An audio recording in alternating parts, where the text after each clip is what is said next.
Hola, hola. ¿Cómo andan? Ahí se empiezan a conectar de a poquito. ¿Cómo los trata este martes que parece lunes? Les cuento que tardé en conectarme porque me conecté por mi cuenta personal y de repente veía que nadie se conectaba. Dije, qué raro. Y veo a alguien que digo, te equivocaste de cuenta, Romy. Y acá estoy. Hola, hola, hola. ¿Cómo andan?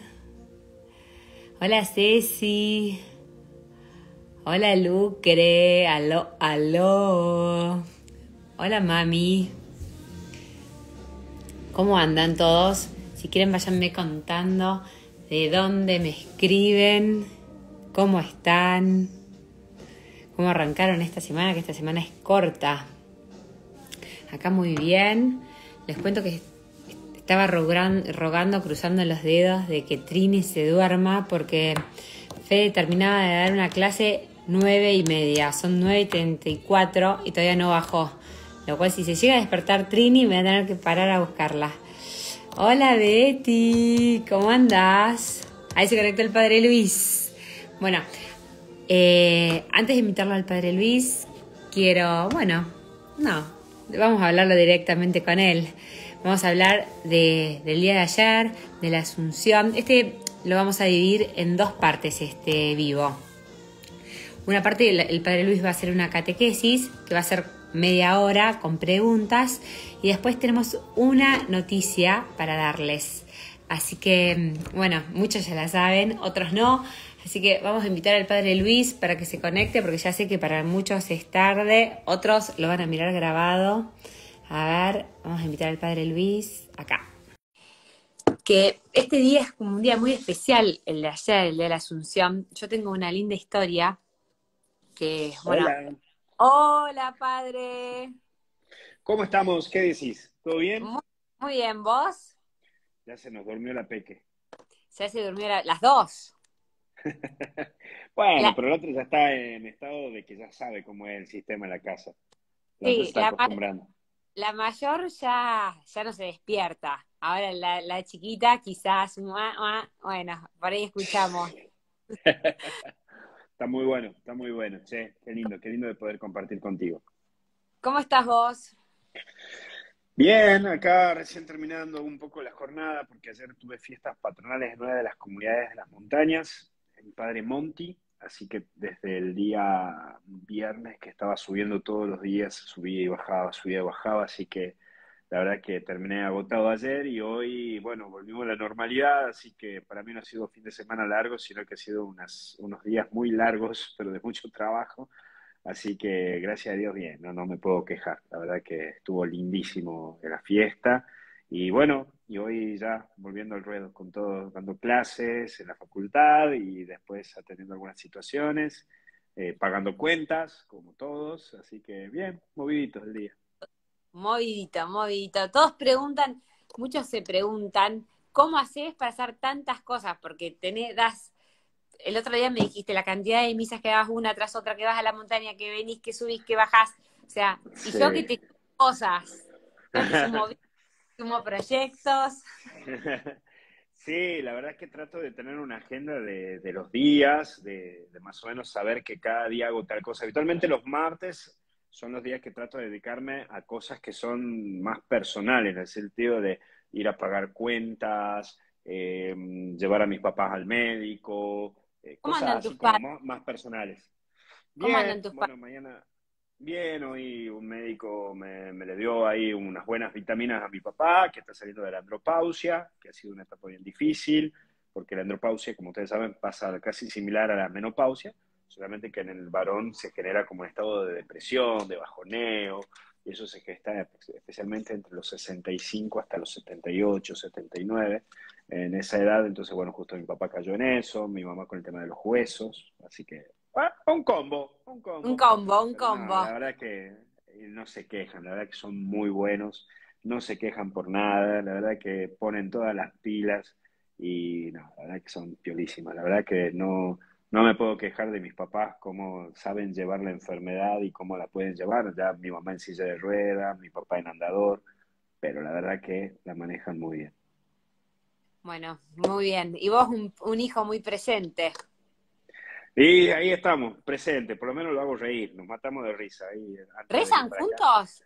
¿Esos son de rezar? Hoy mi papá se sumó hoy mi papá se sumó, que estábamos justo rezando el rosario, y se sumó hoy día. No es de todos los días, pero sí, cuando una vez se le propongo, rezamos. Mi mamá es muy rezadora. Mi mamá, yo siempre digo que es una carmelita más. Mi mamá tiene su librito, todos los días reza el rosario, tiene sus oraciones. Es una mujer muy, yo siempre digo que es una carmelita más. Aparte de mi hermana que es monja carmelita, mi mamá es una carmelita más. Reza mucho, es muy rezadora. Mi mamá es muy, mi papá no tanto. Pero mi mamá sí, es como que ¿Y, tiene sus horarios. La siesta sagrada. La siesta es su Jesús la Divina Misericordia, el rosario, las estampitas, todo. y alguna vez tu papá te pidió una bendición? ¿Tus padres te dijeron, dame la bendición? Claro, a un Sí, hijo, sí, sí, ¿no? sí, sí. Sí, sí, sí, alguna vez sí me lo he pedido. Pero, por ejemplo, en mi casa, lo lindo es que en mi casa yo soy Luis. En mi casa no se habla de cosas de iglesia, hablamos de fútbol, de todo, millones de cosas, Ah, pero no somos muy de hablar cosas de la iglesia ni nada de eso, no, nunca. Y creo que eso me hace bien porque soy como el hijo más. ¿Sí? Ayer, por ejemplo, me puse a limpiar porque como los días lunes no van las chicas que los cuidan a mis papás, entonces, bueno, ayer yo me fui, les cociné, barrí, limpié, me puse amar y a limpiar servir. en una Amar, parte. ¿Cómo? amar y servir. Sí, la verdad es que es lindo, porque digamos, es como que sos el hijo, le preparé el café, ya le dejé el café hecho para que hoy a la mañana se levanten y ya tengan su cafecito para tomar, ayudarlos a cambiar. Bueno, toda esa parte que gracias a Dios estas chicas que trabajan para mis papás, que los cuidan y todo, que la verdad que los tienen como papás de ellos, la verdad que me genera un gran alivio a mí, porque yo hoy puedo estar trabajando y haciendo cosas sabiendo que ellos me los cuidan, ¿no? Entonces, la verdad que es un alivio.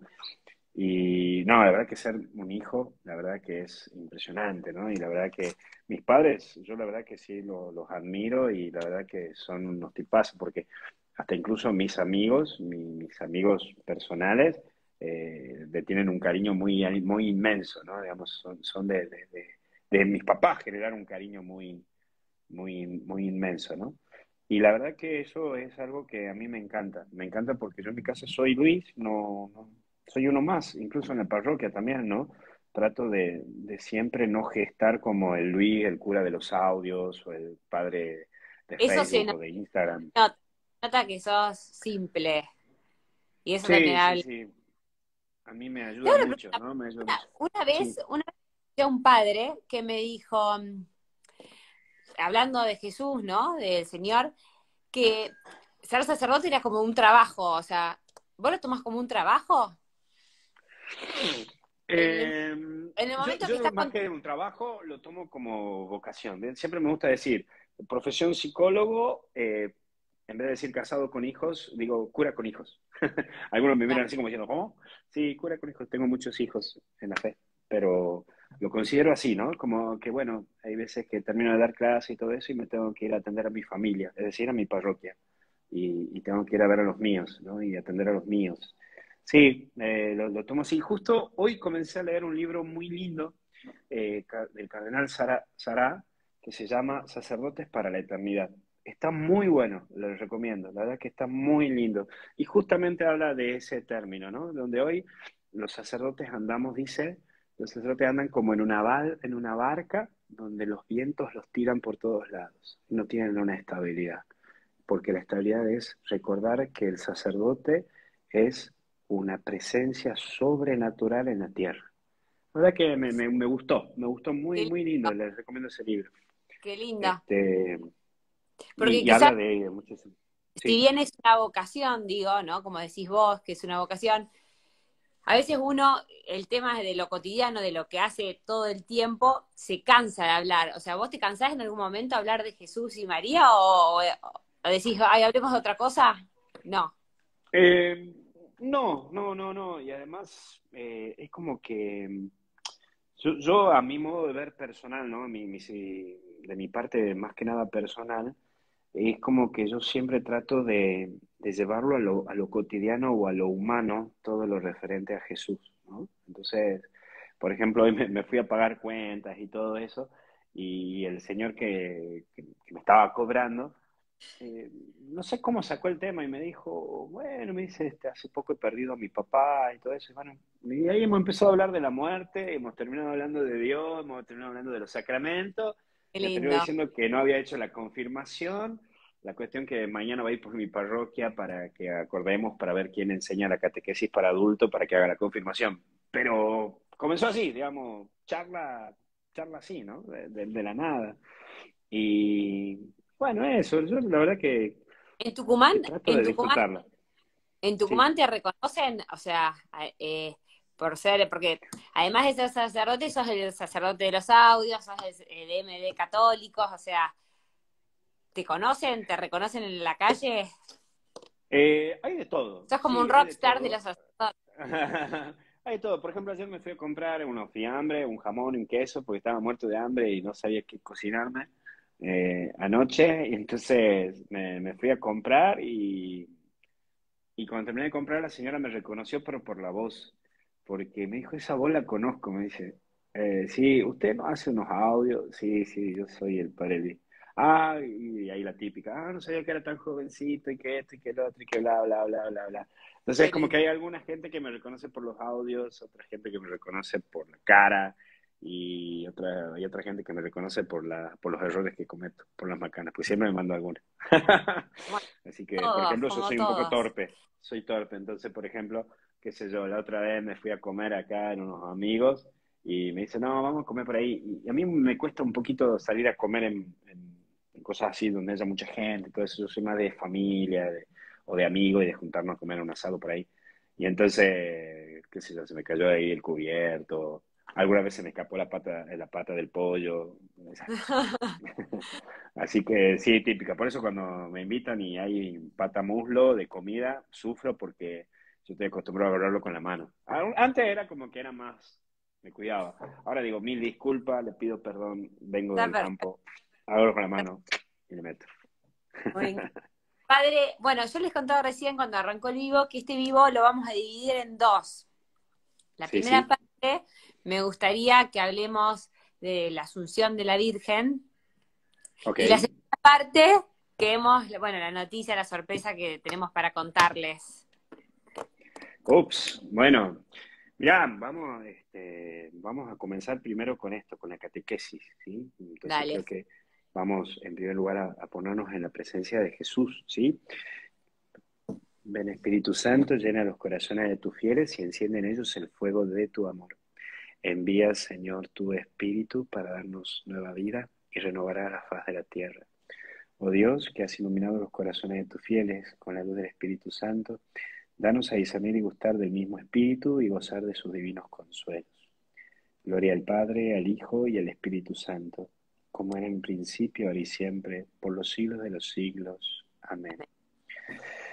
Bien, ustedes saben que este dogma, ya voy a explicar del paso, pero este dogma es uno de los últimos dogmas marianos, ¿sí? Que no ha sido hace mucho, del año 1950. Y acá tengo el machete, ¿sí? Porque si no es como que después me pierdo.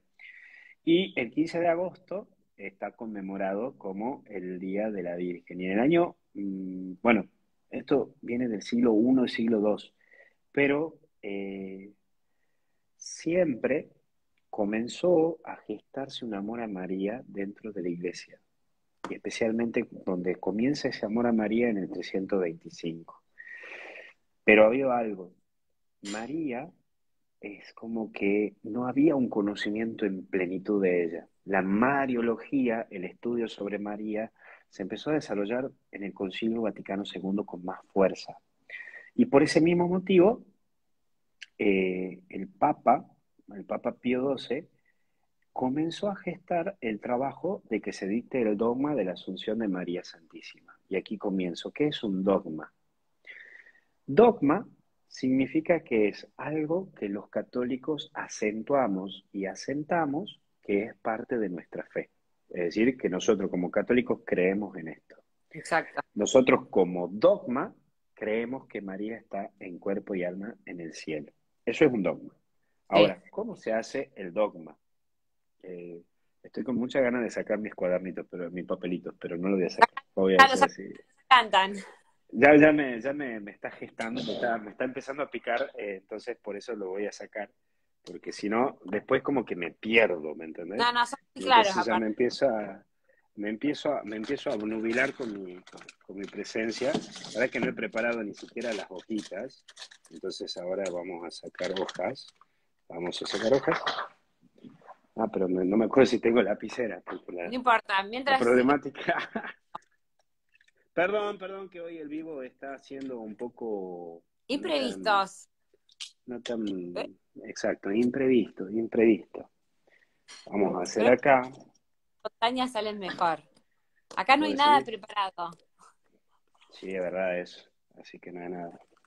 Primero la lapicera que no funciona, segunda lapicera, ahí No, yo está, mientras voy. tenemos una lapicera que funciona. Ahí está, Ah, ahí está, ahí está, ahí está, ahí está.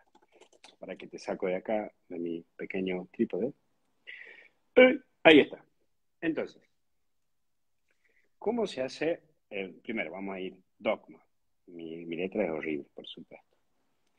Dogma es una fe que nosotros tenemos y confesamos como cristianos. Los cristianos decimos que esto es parte de nuestra fe, el dogma. sí. Y para que el dogma se dé, no significa que es que la iglesia le impone al pueblo sobre la fe. No es que la iglesia dice, tenés que creer en esto para ser cristiano, sino que es el pueblo de Dios quien manifiesta a la iglesia que todo el pueblo cree en esto y la iglesia lo consiente, lo reafirma y dice, sí, esto es lo que tenés que creer. Entonces, cuando se hablaba de María, que fue asunta en cuerpo y alma a los cielos, la gente lo tomaba como algo normal. La gente lo tomaba como algo simple, sencillo, normalito. Sí. Entonces apareció un papa. Ahí lo vamos a hacer Con con dibujo y todo. Ilustraciones y todo. claro, ilustración, todo ahí con el boinete ahí hacemos con la mitra, Muy con los bien. flequitos, todo eso, el Papa, ¿sí? Sí. Con la crucecita ahí. Ta. Entonces el Papa un día dijo, che, toda la gente dice que María fue asunta en cuerpo y alma a los cielos. Y entonces los cardenales decían, sí, parece que sí, che, vamos, dale, sí. Entonces el Papa le dijo a los cardenales, vayan y pregunten al pueblo de Dios si cree que María está en cuerpo y alma en los cielos. Entonces los cardenales mandan a preguntar a los obispos de cada diócesis. Entonces los obispos de cada diócesis dicen, bueno, vamos a preguntar a todos los sacerdotes. Entonces los sacerdotes vienen a preguntarle a las iglesias, a los pueblos, a las comunidades. Entonces, en cada misa, cuando terminaban, tenían que llenar una fichita donde tenían que decir si la Virgen María estaba o no estaba en cuerpo y alma en los cielos. Entonces, había un tanto porcentaje que sí y un tanto porcentaje que no. Ahora bien, por lo tanto, ¿qué pasó? Que toda esta gente, el 100% creía y decía que sí, que María estaba en cuerpo y alma en los cielos. Los sacerdotes le informaron a los obispos le informaron a los cardenales le informaron al Papa. La cuestión es que en todo el mundo, el 100%, ese mundo horrible que hago acá, 100% dijo que cree que María sí está en cuerpo y alma en los cielos. Entonces el Papa, el 15 de agosto del año 1950, decretó y declaró que María sí está en cuerpo y alma en los cielos. Hace muy Chachán, poco. chachán. Es el último dogma declarado por un papa. Entonces, cuando el papa declaró eso, ¿Qué, ¿cómo? qué papa fue? Pío XII. Ah, Entonces, ese papa declaró que efectivamente María estaba en cuerpo y alma en los cielos, porque el mismo pueblo dijo eso. Entonces, ahora la iglesia dice, creemos, y es dogma de fe, porque todo el pueblo también lo dice, de que efectivamente María sí está allí en el cielo y nos acompaña. Ahora bien, como el Papa decreta que ha sido así, propone que cada conferencia episcopal, es decir, que cada reunión de obispos, aquí me voy a ir de vuelta con mi dibujito, tatán, tatán. Entonces, el Papa, ahí está con su flequita y todo eso, con su tiara, el Papa dice, bueno, hoy decretamos que María es asunta en cuerpo y alma en los cielos. Se aplaude todo eso. Y después, los obispos de cada país, estos son, voy a poner así como obispitos, todos estos obispitos, los obispos de cada país se llaman conferencias episcopales. ¿Sí? Sí. Por ejemplo, Conferencia Episcopal de Argentina, Conferencia Episcopal de Chile, Conferencia Episcopal de Colombia. Todas estas conferencias episcopales que habían entregado al Papa el informe de que todos creían que María sí estaba en cuerpo y alma en los cielos, todos ellos propondrán en sus países que se celebre esto y que se acentúe esto, que es un acto de fe. Por eso, en muchos países, estas conferencias lograron que sea la Virgen Asunta en cuerpo y alma a los cielos, patrona de ese país. Por ejemplo, Asunción del Ah, Paraguay. Otros claro, países, como por ejemplo Guatemala, también la pusieron como patrona, en conformidad de que esto el Papa propuso. Y en exacto. otros países que no tenían influencia en el gobierno o en lo que fuera, porque recordemos que antes había unión entre iglesia y Estado, y después ya no, en otros sí, para que se acentúe y para que la gente se acostumbre a esta nueva fiesta, que era el 15 de agosto, ¿qué pasó? ¿Cómo logramos que la gente sepa que esto es algo nuevo y que se tiene que insertar en el pueblo con esta fecha? Lo declara, chachán, chachán, precepto. ¿Qué significa eso? Que en Que hay muchos que ir a misa. países hay que ir a misa, como un día domingo, como el domingo. Pero ahora, ¿qué pasó? En algunos países quedó y en otros países no quedó. Por ejemplo, si te vas a Guatemala, es precepto. Si te vas a Asunción del Paraguay, es precepto. Si te vas a Argentina, por ahora es precepto. ¿Por qué Pero por en un ahora? tiempo se lo sacó y en otro tiempo lo volvieron a poner. ¿Quién lo sacó? La conferencia episcopal.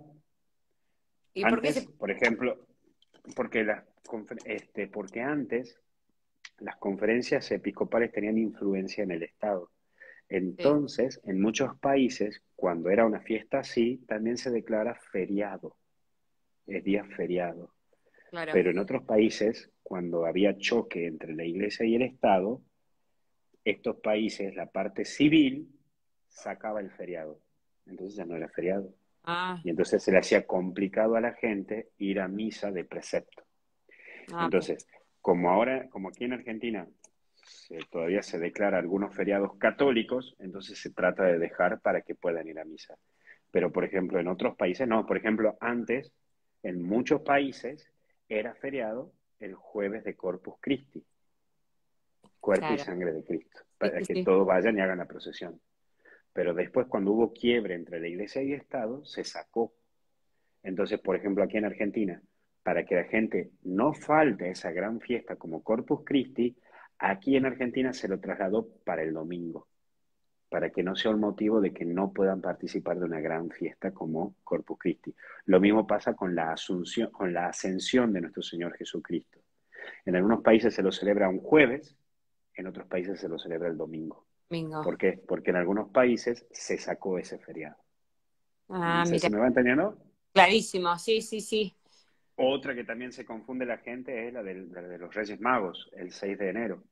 En algunos países sigue siendo precepto, aquí en Argentina ya no es precepto, porque antes era feriado el 6 de enero, ahora ya Ah, no.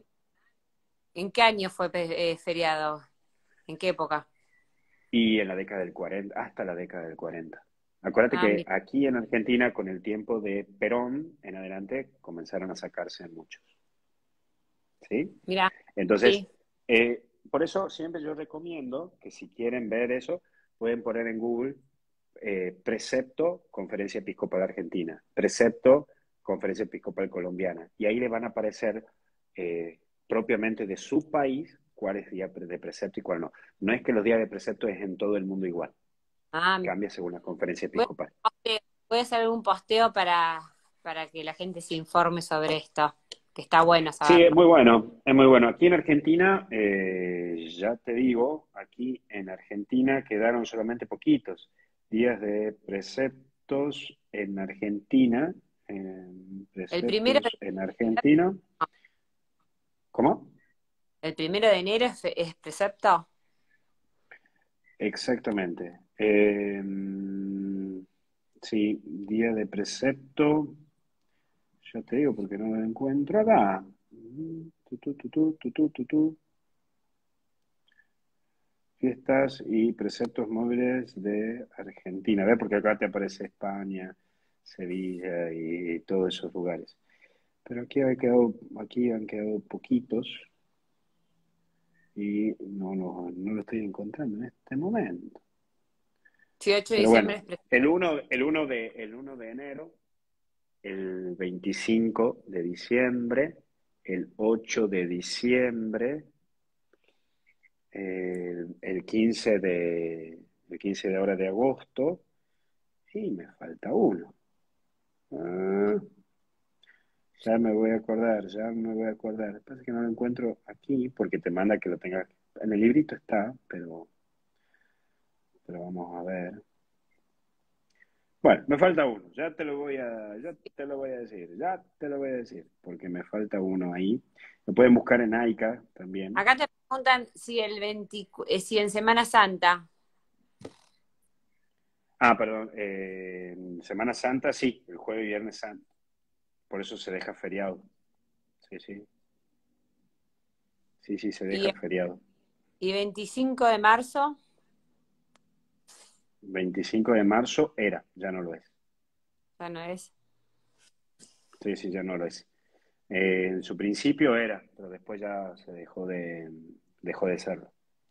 Así que el Viernes Santo también, ahí está, perfecto, Viernes Santo, ahí está, que hay que asistir.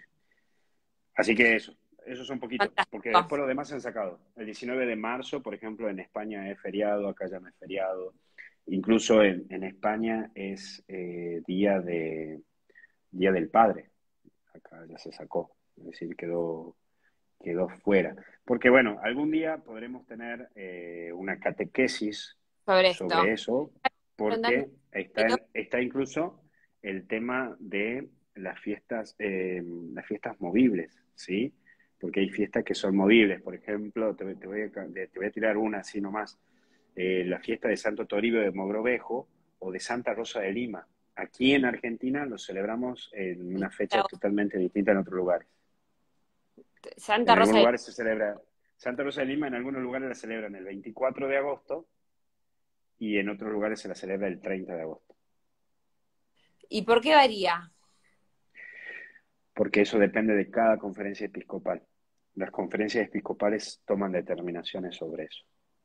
Ah, mirá. Antes era más cómodo porque había como una cosa más marcada universalmente. Después los papas decidieron, especialmente el Papa Juan Pablo II, fue el que marcó que las conferencias episcopales traten de tomar esas determinaciones. Claro. Padre, otra cosa. El 8 Ujú. de septiembre es el cumpleaños de las alondras, es el cumpleaños de la Virgen, de las alondras, y mi cumpleaños, Así el es. triple festejo. Pero ahora dicen que la Virgen en Medjugorje, en una aparición, dijo que el cumpleaños de la Virgen, del cumpleaños de ella, fue el 24 de agosto, no, 24 no, que ya pasó, uno de estos días fue. ¿Qué se toma? Mm, no, no, mirá, y esto capaz que pueda sonar un poquito medio conflictivo lo que voy a enseñar, pero bueno, voy a enseñar y voy con mis papelitos para que no me lo tomen a mal. A ver. Bueno, mirá, nosotros tenemos la palabra revelación, ¿sí? Sí. Re significa por encima, velar es lo que se expone, ¿sí? Revelar es lo que se expone. ¿Sí? Dentro de las revelaciones tenemos dos tipos de revelaciones. Está la revelación privada y la revelación pública. La revelación privada es cuando la Virgen o San José o Jesús se le aparece a alguien en donde le da a través de visiones ciertas referencias en la fe. Sí, ¿Sí? Las revelaciones públicas es cuando a través de la confirmación de la Iglesia acentúan sobre puntos de la fe y la Iglesia pide y propone que se crea. Es una propuesta. sí, Las revelaciones privadas, es decir, esto está inserto en la fe desde la Iglesia.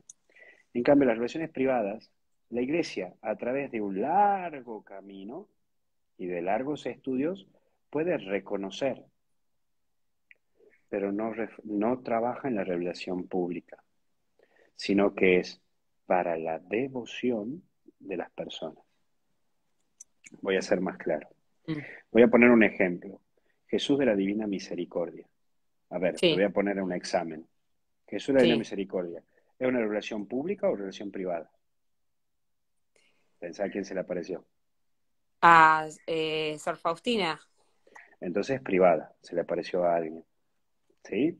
La de sí. los Fátima, se le apareció a los pastorcitos, Pública, a alguien, privada.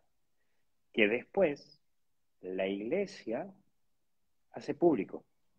Pero ahora bien, a diferencia de lo que hablábamos recién, dentro de estas revelaciones y dentro de lo público aparece otro eje que es dogma, en donde la sí, iglesia dice que en esto sí o sí tenés que creer. sí, En esto te propone a creer, pero si vos no sí, crees, no pasa nada. En cambio acá sí, sí, porque está inserto en el credo. exacto. Y acá es para tu devoción. Si a vos te ayuda, bien. Si no te ayuda, no. Entonces, ¿es pecado si yo no creo? Lo voy a poner medio trágico, de extremo, Sí, pero es para que me entiendan. ¿Es pecado no creer en la Asunción de la Virgen María? Y sí, porque es un dogma. un dogma. ¿Es pecado si yo no creo en Jesús de la Divina Misericordia? No, porque es una devoción. Si esto me ayuda a mi fe, bien. Si no me ayuda, no. Ahora, ¿es pecado no creer en la Virgen de Fátima? No, no es pecado. Pero la Iglesia te propone creer a través de Juan Pablo II, que explícitamente habla sobre ello, pero te propone. Y que reces el rosario a la manera que te propone Fátima. Pero si vos no lo querés hacer a la manera de Fátima, no pasa nada. Ahora bien, Espectacular. la Iglesia te lo manifiesta desde esto. Entonces, si Medjugorje manifiesta que no el 8 de septiembre, bueno, está en una relación privada, es No es dentro de una dogma. devoción personal, no es dogma. Ahora, la Iglesia lo propone el 8 de septiembre, por un estudio largo que hizo. Ahora, como esto todavía no está confirmado, tiene que pasar primero a que se estudie, a que se analice, al largo estudio. Y una vez que se analice, se estudie, se vea, la Iglesia dirá, señores, miren, nos hemos equivocado, a través de esto que se reveló, más los estudios de esto, se comprobó en esto. Entonces, como dogma decretamos que el 8 de septiembre nació María. Perfecto. Hasta llegar a esto, tiene todo un tramo. ¿Me vas entendiendo? Clarísimo, clarísimo, muy claro. No sé si tienen Sí. preguntas. Entonces, es muy interesante aclarar esto, porque mucha gente hasta muchas veces viene y me dice, ¿no? Padre, pecado porque no he rezado el rosario. Danger, no es pecado, porque es devoción, no es dogma. Padre, pecado porque no he rezado a Jesús de la Divina Misericordia. No es pecado, porque no es dogma, es una devoción. Padre, pecado porque no creo en Jesús de la Divina Misericordia y ese domingo, después del domingo de Pascua, no fui a misa, eh, y no he comulgado como decía Sor Faustina Kowalska. No es pecado. Es pecado que no hayas ido el domingo a misa, pero no es pecado porque no hayas comulgado de la manera que propone Sor Faustina Kowalska. Se me va entendiendo, ¿no? Una Me cosa es parece devoción privada, devoción pública, dogma. Dogma se cree. Devoción pública es lo que alimenta tu fe. Devoción privada es devocional, es algo a lo cual yo soy devoto. Yo no puedo creer, capaz que yo no crea en Medjugorje, bueno, no pasa nada. Ahora, si vos crees Medjugorje y te hace bien en tu fe para acercarte más a Jesús, bendito sea Dios. Exacto. Digo Medjugorje por decir Medjugorje, Sí, puedo decir Fátima, pues puedo decir Lourdes, Salta arreglo. también. No, Lourdes sí es dogma. Lourdes, ahí está muy buena la definición, porque en Lourdes se presenta lo de la Inmaculada Concepción, porque cuando en Lourdes, bueno, ahí tenés un buen paso, ¿eh? De pasar de una devoción privada, pasa a una devoción pública, pasa a un dogma. Mira, hay justo un buen ejemplo para ver cómo se da ese proceso. Ese Claro. es un excelente ejemplo del proceso de un paso de algo privado, que después pasó a algo público y después pasó fue un dogma. En 100 años, pero bueno. Y la Virgen de Luján también, ponele. No es un dogma, es una devoción y es una manifestación. No es un dogma porque no toda la iglesia tiene que Claro, es tener verdad, la devoción de la Virgen de Luján, pero a es verdad. nosotros los argentinos nos ayuda a saber que María quedó aquí en Argentina. ¿Sí? Claro, perfecto, perfecto. Padre, otra cosa que me estoy desviando del tema de la Asunción, pero ya varias veces me preguntaron cuando abro la cajita de preguntas que vamos a tener un vivo sobre comulgar en la mano y comulgar en la boca. Mira, en el curso que estamos dando de liturgia los sábados con la Universidad de Fasta, justamente vimos eso. Está interesante. ¿Me das permiso de que siga usando mis papelitos? Porque es como que me logro expresar mejor. Te dejo Mientras a que no todos. se levante mientras que no se levante la flaca, estamos de 10. No, Mientras que no, no porque se ya vino el despierte. papá. Papá Ah, bueno, ya me quedo tranquilo. Gracias, Fede. Gracias. Voy a hacer una línea del tiempo. Bueno, medio chueca la línea del tiempo. Cuando Jesús se va a los cielos, en el 33, después de Cristo, se comprende a través de un escrito en griego, ¿sí? Que se llama Di, Da, Ge, en griego, que se llama Enseñanza de los Apóstoles, un escrito en griego muy antiguo, ¿sí?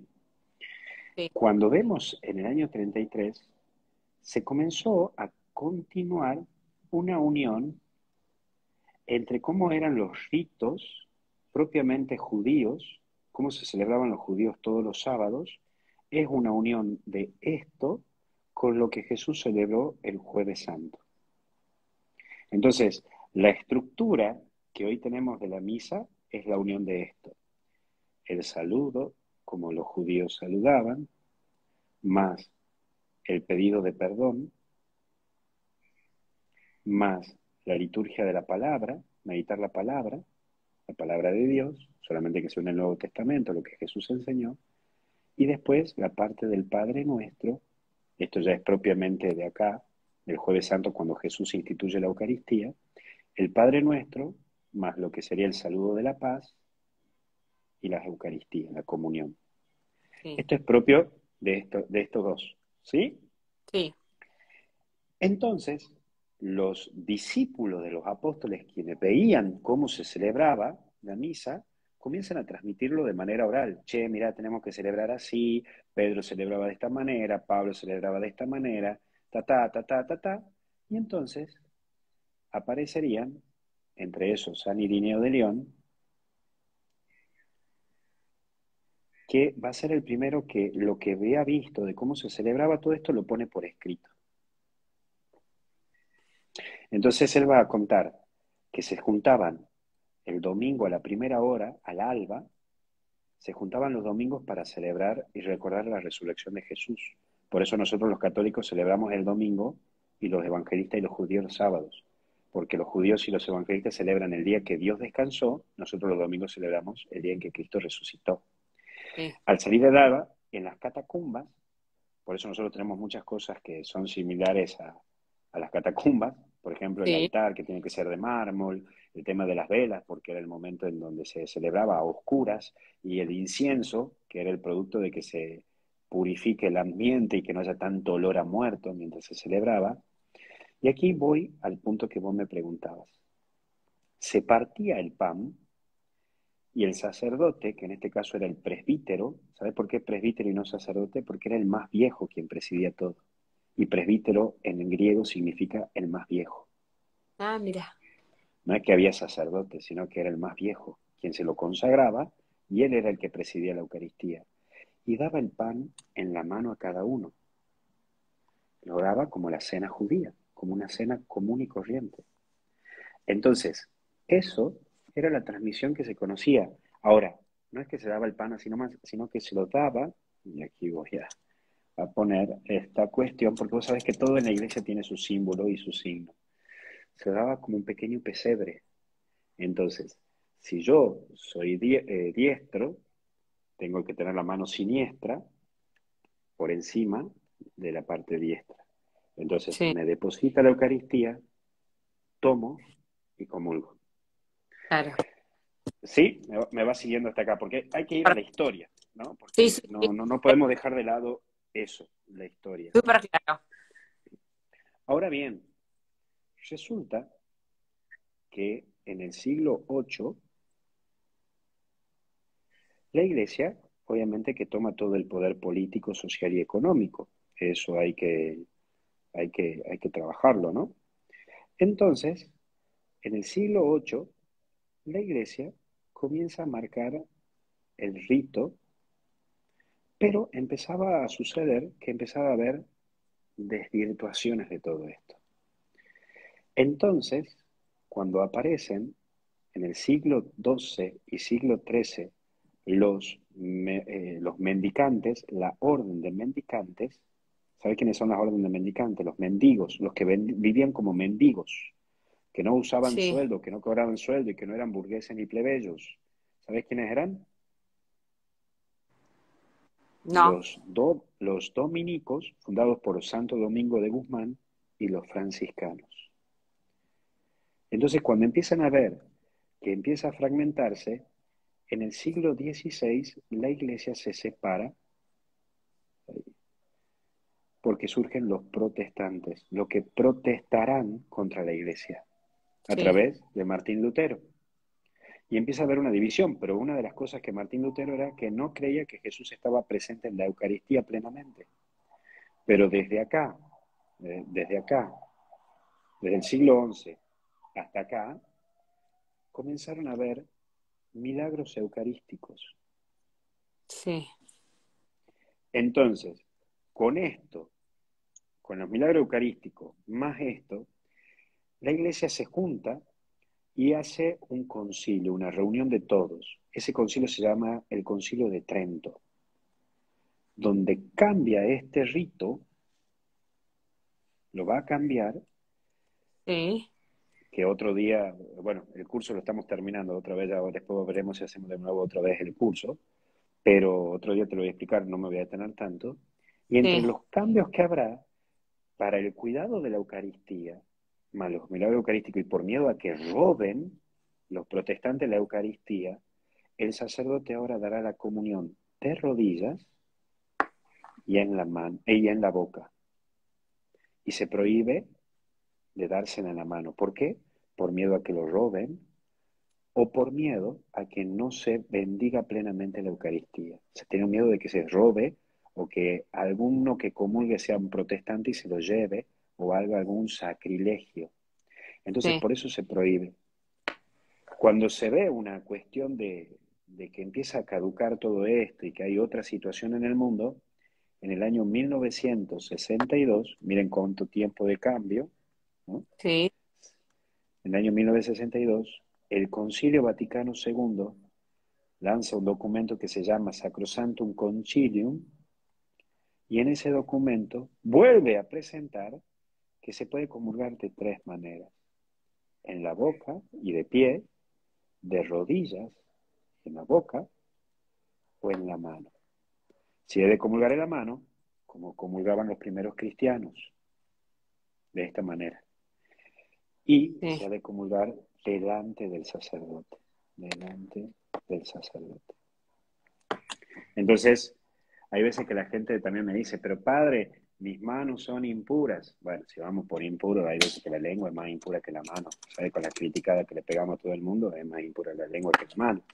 Pero es bueno, cierto. es, es un poco esto, es una cuestión histórica. Hay veces que nosotros nos detenemos y decimos, no, yo, y por eso está la opción de que cada uno lo tome a su manera. Obviamente que siempre, siempre eh, hay que respetar, ¿no? Hay que respetar.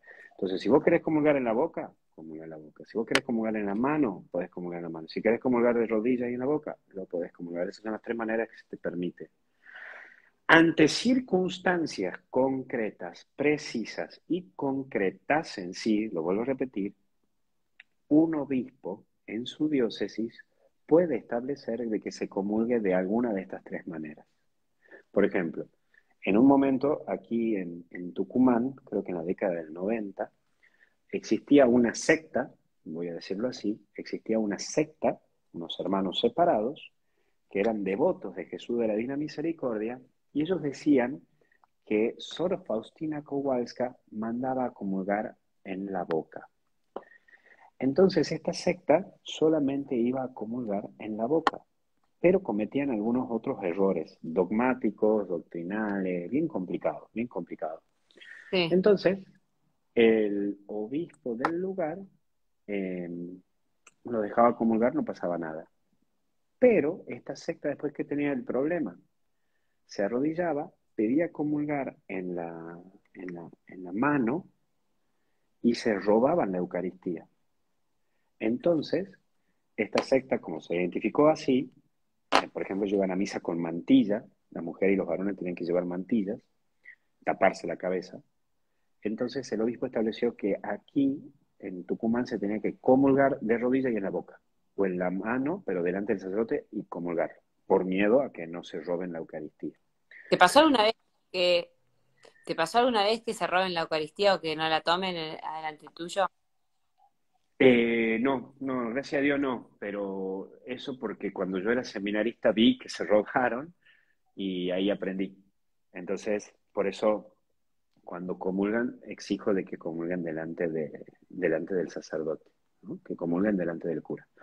Pero bueno, volviendo a la pregunta anterior, un obispo puede establecer, por ejemplo, ahora en la pandemia, puede decir, miren, comulguen en la mano por esta situación difícil. Obviamente que cuando un obispo establece eso, no es que siempre va a ser así.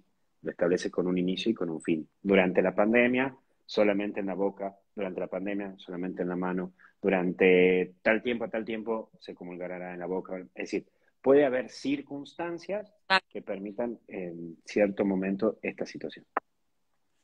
Y una pregunta más, padre. Se cae una Eucaristía, ¿qué se hace? Ah, muy bien. Bueno, buena pregunta. La verdad que es interesante eso. Ustedes saben que dentro, tengo acá, sí, sí, tengo aquí. Bueno, eso lo voy a dibujar, porque si no va a ser todo un tiempo de temp. Perdón con mi corta inteligencia que no puedo explicar siempre con las palabras nada más. Ustedes saben que nosotros tenemos dos, voy a usar la palabra mantelitos, que son distintivos. Uno se Sí. llama corporal. Ese corporal tiene la función como si fuera de un mantel, para que aquí se ponga la Eucaristía y el cáliz, es decir, la hostia y el vino. Sí. ¿Sí? Eso va a estar dividido, soy un desastre para dibujar, tiene que estar dividido en 9 partes. ¿Sí? Este corporal cumple la función de mantel para que si cae algo de vino o cae algo de hostia, quede aquí. Porque después cuando el sacerdote imponga las manos y pida al Espíritu Santo que descienda sobre el pan y el vino, esto se convierte en sangre y en cuerpo. Este corporal cumple la función para que cualquier cosa que caiga quede aquí, porque esto tiene un lavado especial. Y esto, que va a tener una cruz en el medio, se va a llamar purificador, que su palabra lo refiere, purifica. Que lo vamos a traducir al tucumano básico o al argentino, en vez de mantel, esto va a ser, ¿qué podrá ser? Ser una Villeta. servilleta, ¿sí? Entonces, esa servilleta, o este purificador, va a limpiar todas las partes que haya cuerpo o sangre de Cristo. Sí. ¿Me va siguiendo hasta acá? Perfecto. Supuestamente que a alguien se le caiga la Eucaristía al piso.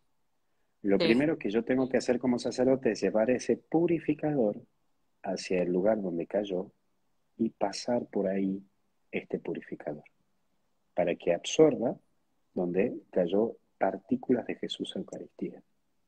sí, Entonces, ante tu pregunta es, siempre el purificador limpiará donde estuvo Jesús. Por eso el ministro de la Eucaristía, cuando lleva la comunión a los enfermos, también tiene que llevar el purificador, para que por las dudas purifique el lugar donde estuvo Jesús. Y ahora, ¿cómo se limpia esto? La limpieza tiene que ser que se pone en un recipiente con agua, se pone el purificador, se pone el corporal, se lo deja entre 3 a un día, todo depende de cuántas necesidades haya, 3 horas o un día, se lo deja, se sí. hace una simple oración, a esto se lo vierte, ya sea en una macetita con hojas o en tierra, porque aquí puede haber quedado partículas de Jesús. Una vez que se exprime bien y se deja todo ahí, se tira esta agua, se la tira a una maceta o a algún lugar de tierra y se lo limpia como cualquier otra cosa normal. Se la puede poner Ah, en el lavarropa ya. ¿Sí? mira, cuánto que aprendí. Muy buena esa Totalmente, explicación. amiga. Espero que se haya entendido. Yo con mis Muy dibujitos. claro, claro. Pero Bueno, bueno, todo esto está en el curso que estamos dando de liturgia, que ya son de 4 sábados. Ya estamos este sábado próximo, estamos en el tercero. Primer sábado vimos todo lo que era la liturgia desde el 33 hasta el siglo cuarto. Después vimos el sábado pasado, desde el siglo octavo hasta el Concilio de Trento y la misa, cómo era la misa tridentina, hasta el año 1962. Y este sábado nos toca la misa desde 1962 hasta el final, hasta ahora, por los cambios que hubo y todo eso. clarísimo, padre. Acá preguntan qué pasa, qué se hace con la hostia. El sacerdote la consume. Ah, Sí, sí, el sacerdote la consume. y se cae la sangre. Se pone el purificador para que el purificador absorba la sangre de Cristo. Tiene que absorber. Clarísimo. Por eso siempre es Bueno, recomendable que en la sacristía haya muchos purificadores. perfecto.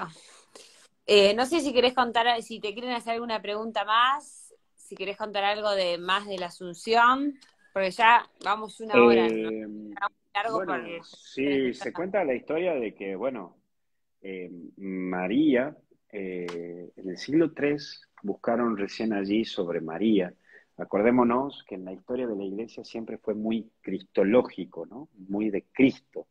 Y acordémonos también que la Iglesia Católica es la única religión que comenzará a propagar a la mujer como parte de todo esto. Acuérdate que siempre ha sido muy centrada en el hombre, ¿no? Entonces, recién en el siglo III se le pidió a la Iglesia, a través de un concilio, se le pidió que descubra dónde estuvo María y todo eso. Y bueno, cuenta la historia que los apóstoles, menos Tomás, estuvieron junto con María, Tomás no pudo llegar, en la zona de Éfeso, camino a Jerusalén, en Sí. donde despidieron a María porque se venía su momento. Y María llamaba porque sabía que llegaba su momento. Y entonces María, al despedirse, nosotros los católicos hablamos de la durmición, se durmió. Obviamente que, como Juan Pablo II dice en sus catequesis, Juan Pablo II, el Papa, va a decir, María sí tenía que morir porque ella no podía ser más que Cristo. Si Jesucristo murió, como ella no va a morir. Sin embargo, sin embargo, nos dice que ella, por amor a Jesús, se une en plenitud y sin embargo es asunta a los cielos en cuerpo y alma. Recordemos que ascensión significa que uno va por sí mismo al cielo, asunción significa que otros te llevan. Esa es la diferencia entre ascensión y asunción. Y que cuando Tomás abre el lugar donde había estado María enterrada, en menos de un día, estaba Sí. lleno de rosas, lleno, lleno, lleno de rosas. Por eso se comprende de que María fue asunta en cuerpo y alma en los cielos. Y ¿Qué edad por se eso estima que, dentro de un tiempito, ¿ah? qué edad tenía la Virgen cuando fue asunta al cielo? Y se habla que fue, si vamos a sacar un poco de cuenta. A ver si tenés ahí la calculadora. 15 A ver, años se calcula que tenía aproximadamente María cuando nace Jesús, ¿verdad?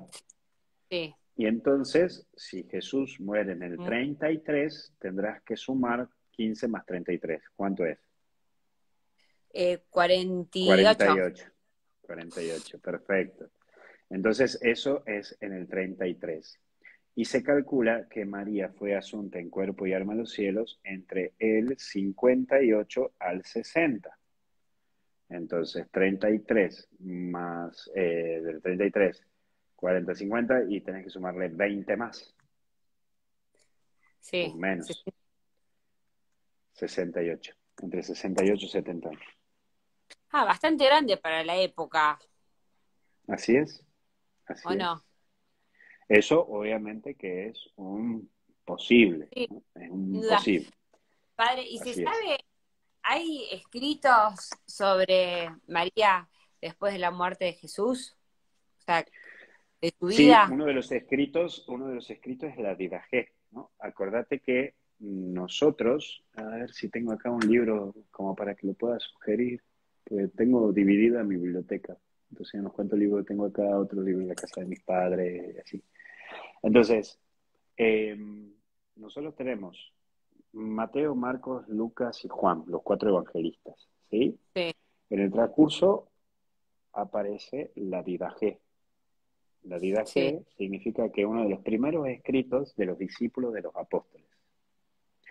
Dentro de ese escrito de los discípulos de los apóstoles tenemos la Didaje y después aparecen algunos discípulos de apóstoles que ponen por escrito. Entre eso, San Ignacio de Antioquía. Entonces, y acuérdate que San Lucas pintó a María, la pintó. Entonces, porque sí. él convivió con ella, estuvo con ella, por eso es el único evangelista que nos habla de María, que recibe el anuncio del ángel Gabriel y todo eso, porque él convivió con María, estuvo con Juan, estuvo con Pedro. Entonces, eso le dio a Lucas una visión totalmente distinta del Evangelio. Entonces, ante tu pregunta es, ¿hay escritos? Sí, la Didaje es uno de los primeros escritos. Y hoy existen, gracias a Dios, libros de Mariología, lo pueden buscar, lo pueden comprar, lo pueden googlear, libros de Mariología que nos hablan sobre una síntesis sobre todo lo de María y su paso por el camino de tierra ortodoxa y todo el proceso que ella realizó. Qué lindo. Padre, acá muchos preguntan por San José. Bueno, sabemos que San José, todo esto sabemos por la tradición, este es un bombardeo de preguntas, nos pasó por todos lados. San José Dice, sabemos vivo. por la tradición que murió cuando Jesús tenía 12 años. Por eso a San José se lo conoce como el padre de la buena muerte, ¿sí?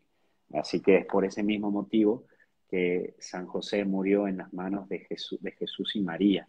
Se cuenta, según la tradición histórica, que Jesús, después de que volvió de Jerusalén con sus papás y que Jesús se había perdido, recordemos que para los judíos 12 años significa estado de madurez. A los 12 años ya era un hombre maduro. Entonces, al poco tiempo, entre los 12 y 13 años de Jesús, San José murió. Y entonces, por eso hasta el día de hoy, cuando una persona está gravemente enferma, se le pide a San José que lo asista, porque si ha de morir, que tenga una buena muerte, que muera en las manos de Jesús y María, como murió él. Perfecto, clarísimo. Bueno, padre, este vivo fue por todos lados. Por todo lado, por Pasamos todo por lado. 1000 temas. Me Y ahora encanta. lo cerramos con la frutilla del postre. La frutilla, justo que ahora estamos empezando aquí en Tucumán la temporada de la frutilla, ya se está ¡Ay, terminando la qué temporada de rico! la naranja y del limón y ahora aparece la frutilla. ¡Qué Así que ganas, ahora voy a comer frutillas. qué ganas de ir a Tucumán! ¡Qué ganas! Bueno, justamente es eso. Hace unos días atrás, nuestra querida Alondra ahí nos hizo una pequeña Pero propuesta compartida. De sí, que ¿pero qué? hice la propuesta, pero la que te eligió fue ella. Porque es mi Sí. socia ella. Y te eligió. Bueno, la socia de esta Alondra es interesantísima porque la verdad que da mucho laburo, más que secretaria. Entonces, no, la verdad es que es una cosa impresionante, Romy, y ha sido algo maravilloso. Y lo vamos a hacer corto. Señora, señor, si quiere venir a Tucumán, las alondras van a venir a Tucumán en diciembre. Sí, Así que ahí le señores. tiro para usted, señora, para usted, señor. Se vienen las alondras en un retiro espiritual que vamos a hacer en la Casa de Belén, aquí en Tucumán, donde vamos a tocar temas para la vivencia espiritual. Y si usted quiere participar de este retirito que vamos a hacer aquí en Tucumán, en Belén, en diciembre, hable con doña Romy, que es la socia de la gente asociada como María Santísima, para que pueda venir para acá. Eso sí, es cupo limitado porque es una casa de retiro. Así que bueno. Es una casa de retiros que tiene 40 habitaciones, o sea, tiene disponibilidad para 40 personas. Así es, Pero tenemos la buena noticia de que lo vamos a hacer virtual también. así Para los es. que quieran asistir, también vamos a hacer el retiro de manera virtual para que puedan hacer las actividades y puedan participar de este retiro. Y si podemos hacer alguna charla por Instagram, sería buenísimo, alguna de todas las Por charlas. supuesto. Este retiro va a ser el 2, 3, 4 de diciembre en Tucumán, Ujú. en la Casa de Belén. Así que los que estén Así es. interesados me escriben. Estamos pidiendo una seña para el tema de reservar el cupo, porque ya que son tan poquitos los cupos que hay, bueno, es con una pequeña seña. Así que bueno, Así es. nada, los que quieran participar me escriben y yo estoy feliz, padre, de que hayas dicho que sí.